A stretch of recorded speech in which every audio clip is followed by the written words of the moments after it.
আল্লামা মামুনুল হক দামাত বারাকাতুহুম আমার উপর আস্থা রেখেছেন।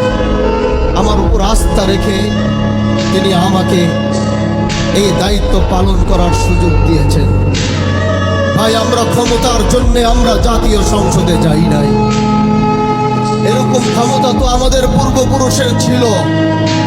আমরা এরকম ক্ষমতার মসনদে বসার জন্য জাতীয় সংসদে যাইনি। আমরা এদেশের মানুষের কণ্ঠ হয়ে কথা বলার জন্য জাতীয় সংসদে গিয়েছি। এজন্য যতদিন আমাদের কথাগুলো যতদিন রায় না হবে, আমাদের দাবিগুলো যতদিন পূরণ করা না হবে, আমাদের আন্দোলন চলতে থাকবে। প্রিয় ভাইরা আমার, এদেশের মানুষ 70% মানুষ গণভোটের পক্ষে রায় দিয়েছে। 70% মানুষ জুলাইয়ের পক্ষে রায় দিয়েছে।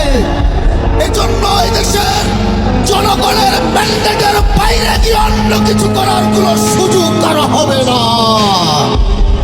প্রিয় ভাইরা আমার, আমরা সরকার পতনের আন্দোলনে নামি নাই।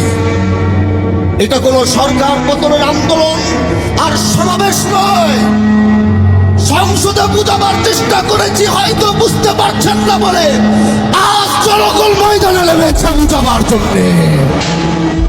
এজন্য আমরা চাই সরকার এটা বুঝবে, জুলাইকে ধারণ করবে, গণভোটের রায়ের পক্ষে সরকারও থাকবে, এটা আমাদের চাওয়া।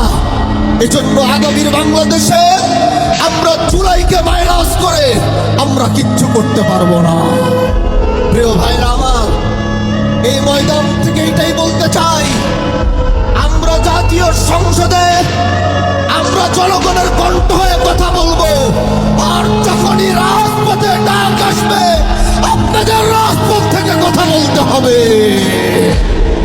আল্লাহ পাক আমাদেরকে কবুল করুন। নাসরুম মিনাল্লাহি ওয়া ফাতহুন করিম ওয়া বাশশিরিল মুমিনিন। আসসালামু আলাইকুম ওয়া রাহমাতুল্লাহি ওয়া বারাকাতুহু।